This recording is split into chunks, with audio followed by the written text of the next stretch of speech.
Doctor David Bonilla, ¿cómo está? Muy buenas tardes. Sí, buenas tardes. Sí, muchas gracias por invitarme. Al contrario, doctor, pues un poquito para quienes no somos expertos en este tema, porque vemos de pronto pues muchos tecnicismos y pues es un tema pues bastante especializado, doctor. ¿Cómo podríamos entender estos apagones que se han dado? Yo me atrevería incluso a preguntar algo que me llama un poco la atención en temas de medio ambiente. ¿Esto tiene que ver con el cambio climático? Es decir, si no se pone solución en el corto y mediano plazo, ¿lo podríamos ver el próximo año? Sí, ¿sabes qué? Disculpa, ¿cómo te llamas? Adriana. Adriana, sí, el problema es que sí, el cambio climático viene y el problema es que Texas, nos vende el gas natural y se decidió hace tiempo comprárselo a ellos porque es más barato que el de México.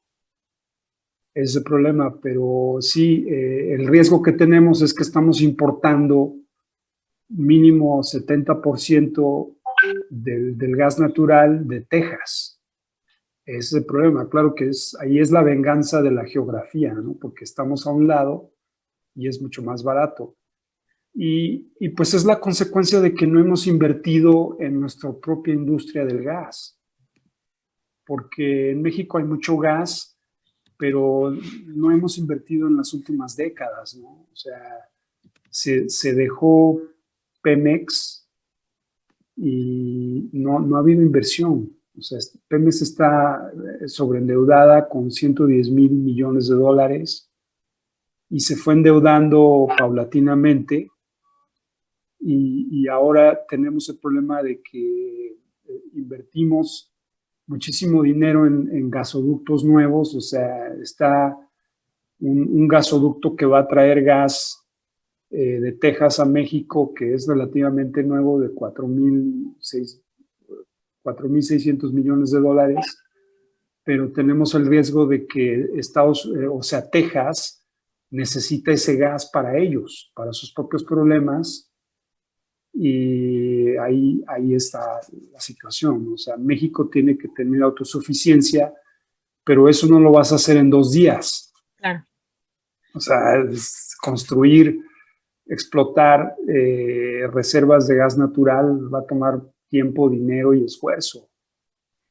Doctor, pero esto que estamos viendo en términos de a la administración, como bien nos dice, faltó invertir en el sector energético a lo largo de, pues, de las otras administraciones, pero en cuestión de administración de este escenario o de lo que estuvimos viendo, fue un tema de propiamente climático, o sea, sabemos que afectó pues no nada más a México, sino a Estados Unidos. Fue estrictamente una Sí, cuestión climática, no tendría ahí que ver sí. absolutamente nada la operación.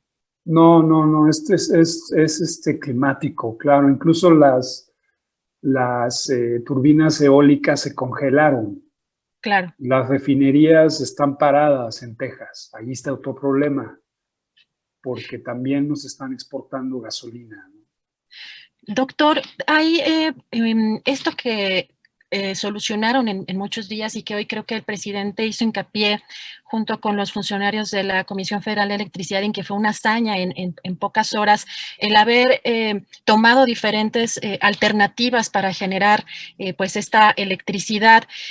Vimos que dentro de esa mezcla pues habían diferentes energías que no necesariamente eran pues digamos que limpias, ¿no?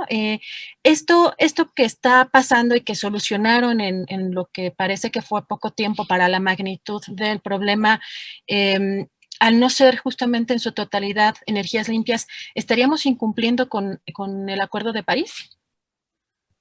Pues eso es muy difícil decirlo, o sea, si estamos incumpliendo. Mira, la administración pasada solamente cumplió con 30% de las metas Ujú. a las que ellos se habían comprometido, o sea, y tiene un costo para este país, ¿no? O sea, el país tiene dos necesidades. Una es crecer, necesitas crecimiento económico, y la otra es satisfacer las demandas de cambio climático, o sea, de mitigación de CO2, ¿no?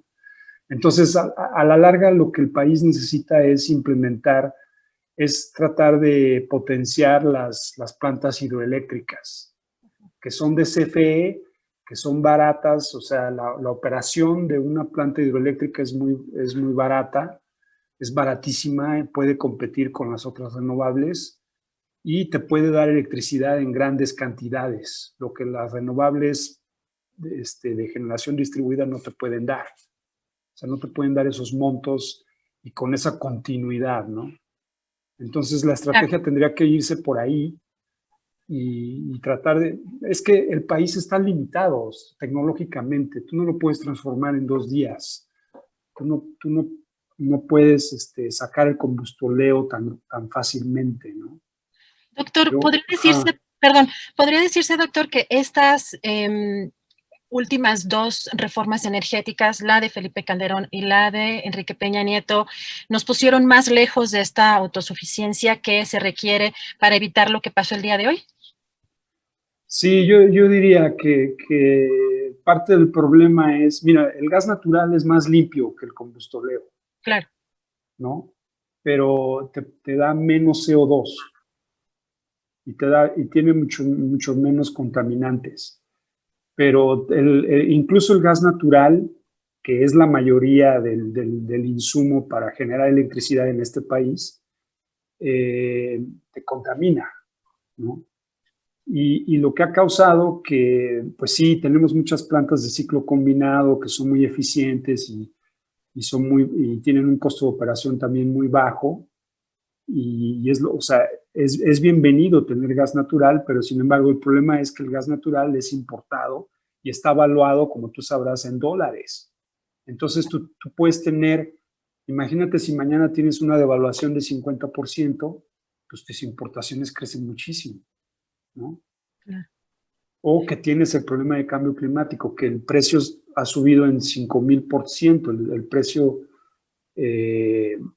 por metro cúbico del gas natural, ¿no? Eso, doctor, de lo que está hablando justamente de estar sujeto en estas circunstancias, por lo que estamos viendo a los precios del mercado, sería un tema de seguridad nacional incluso, ¿no? O sea, en estos términos. Sí, son temas de seguridad nacional y son temas de equilibrio macroeconómico, porque el país está importando, no sé, o sea, mínimo 20,000 millones de dólares anuales entre gasolina y gas natural. Y el problema es la matriz tecnológica que es la que succiona todas esas importaciones. O sea, tienes que cambiar la composición tecnológica. ¿Y cómo lo haces? Pues electrificando el transporte. Si tú electrificas transporte, ya no vas a importar tanta gasolina. O si tienes estándares de eficiencia, de desempeño energético de automóviles, ya no vas a importar tanta gasolina, pero eso no lo hacen. O sea, tienen que ser más estrictos del lado de la demanda, ¿no?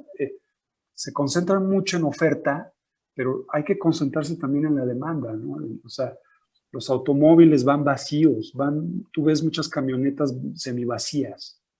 En otros países hay multas por traer tu coche semivacío. Claro.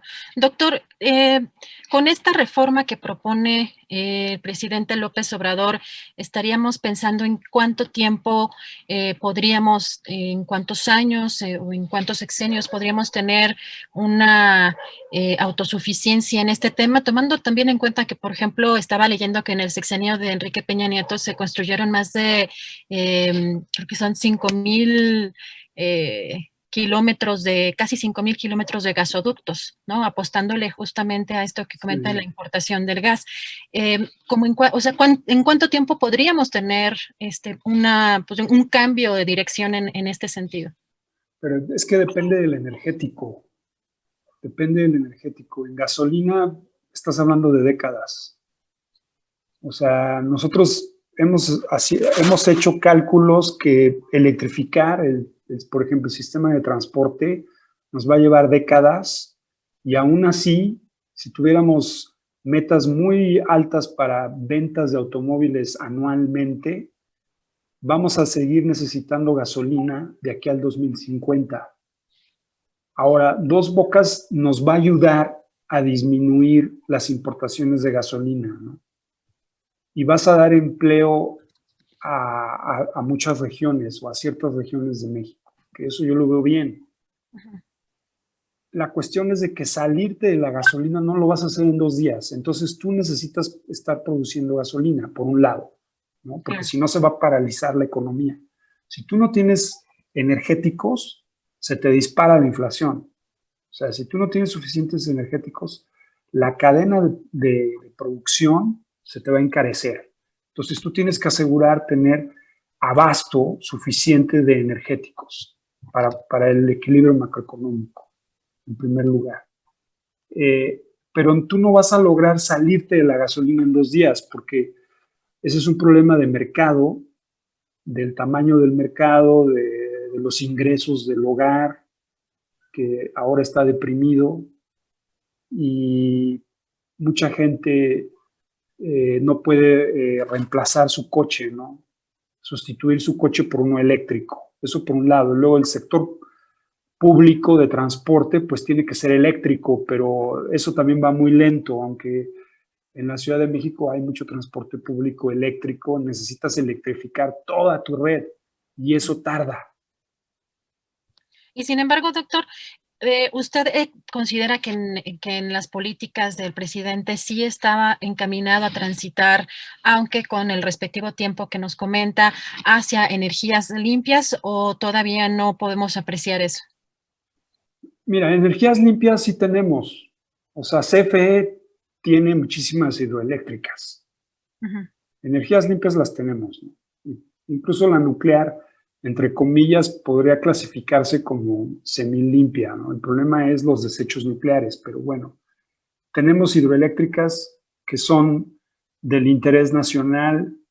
Eh, Eso ya depende o sea, cómo tú veas la dirección del país, depende de la política pública que tú quieres implementar. O sea, si tú crees que el sector privado te va a salvar, pues se lo dejas todo al sector privado y tú ya no planeas, tú dejas que no haya planeación energética y acabas con lo que tenemos hoy, que estamos importando muchísima energía fósil y estamos importando tecnología chatarra de automóviles, porque ya la tecnología de punta es la eléctrica. Que Sin eso le pasó embargo, con los sexenios anteriores, lo que comenta. sí es de los exenios, ya es estructural, es un problema estructural porque no hay planeación tecnológica. El país necesita tener planeación tecnológica para que ya no estés produciendo tanta gasolina. O sea, si tú cambias a coches eléctricos, ya no tengo necesidad de estar produciendo más refinerías y más ¿no? Importando más gas natural, etcétera. O sea, en otras palabras, tener todas estas plantas de ciclo combinado que producen electricidad nos está haciendo más vulnerable para el lado de las importaciones. Por el lado del CO2, pues sí nos ha ayudado, ¿no? Claro. Doctor, pues le agradezco mucho que nos haya dado esta entrevista. La verdad es que son temas que de pronto para la mayoría resultan un poco complejos y pues fue muy clara su explicación, doctor. Le agradezco mucho. Sí, gracias. Que esté muy bien, doctor.